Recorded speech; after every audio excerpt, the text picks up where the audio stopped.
शिवसेना उद्धव बाळासाहेब ठाकरे गटाकडून आज पुण्यात हा जो मॉल आहे तो नारायण राणेंचा मॉल आहे आणि या ठिकाणी पुणे महापालिकेचे जे आहे ते कर थकवल्या प्रकरणी नारायण राणेची ही प्रॉपर्टी जी आहे ती सील देखील पुणे महापालिकेने केलेली आहे। आणि त्यानंतर उद्धव बाळासाहेब ठाकरे गटाकडून जे आहे ते या ठिकाणी आंदोलन केले जात आहे, बँड बजाव आंदोलन केले जात आहे। हे आंदोलन नक्की काय आहे आणि कशासाठी केलं जात आहे हे आपण जाणून घेणार आहोत। काही आंदोलक आहेत, बँड वाजवून आंदोलन करत आहात, नक्की कशासाठी आंदोलन? मुळामध्ये महानगरपालिकेला जाग येण्यासाठी बँड वाजवतोय आम्ही। केंद्रीय मंत्री नारायण राणे हा मुलाचा मॉल आहे आणि इथं एवढे कर थकलेले असताना देखील केवळ एक मजला सील करून बाकीचे मजले मोकळे व्यवसाय ठेवलेत की काय हे बघणे गरजेचं आहे। कारण सर्वसामान्य माणसासाठी बँड वाजवणं, प्रॉपर्टी सील करणं हे प्रशासनाला जमतंय, पण केंद्रीय मंत्र्याचा मॉल असल्यामुळे, त्याच्या मुलाचा मॉल असल्यामुळे इथं ती कारवाई करत नाही। म्हणून महानगरपालिकेच्या वतीनं आम्ही हा इथे बँड वाजवला चालू। तर पुणे महापालिकेने या ठिकाणी कारवाई केलेली आहे, तिसरा मजला जो आहे तो सील केलेला आहे।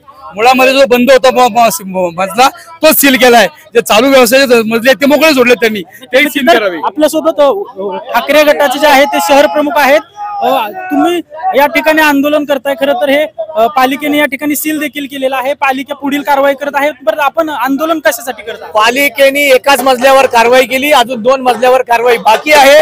3.5 कोटी पैकी फक्त 1.25 ते 1.5 कोटी रुपये भरले गेलेत, अजून 2 कोटी रुपयाचा कर थकबाकी आहे। जर सर्वसामान्य माणसाच्या पुणेकर थकबाकीदारावर जर महानगरपालिका बँड नेऊन तिथे त्याची वरात काढते, तर हा नारायण राणेचा मुलगा आहे म्हणून निलेश राणेच्या प्रॉपर्टीवर तुम्ही बँड वाजवत आणला नाही का, ही पहिली आम्ही मागणी या ठिकाणी करतो। जर महानगरपालिका प्रशासनाकडे यासाठी पैसे नसतील तर पैसे आम्ही देऊ, ते होत नसेल तर बँड आम्ही या ठिकाणी आणतो। आज जसा आणला तसा पुन्हा एकदा 8 दिवसांनी या ठिकाणी आणू आणि पुन्हा एकदा बँड माझ्या। तर पुणे महानगरपालिकेकडून सांगितलं जाते हजारो कोटी कर जो आहे तो थकलेला आहे, असं आपल्याकडून आणखी काही ठिकाणी बँड वाजवून आंदोलन केलं जाईल का? नक्कीच केलं जाईल। ह्याला ही सुविधा ह्याला का दिली?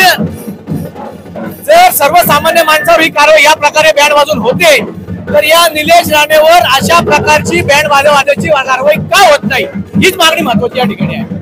या सगळ्या शिवसेनेचे गटाचे शहराध्यक्ष होते अजिंक्य रायगुडे, जय महाराष्ट्र न्यूज पुणे।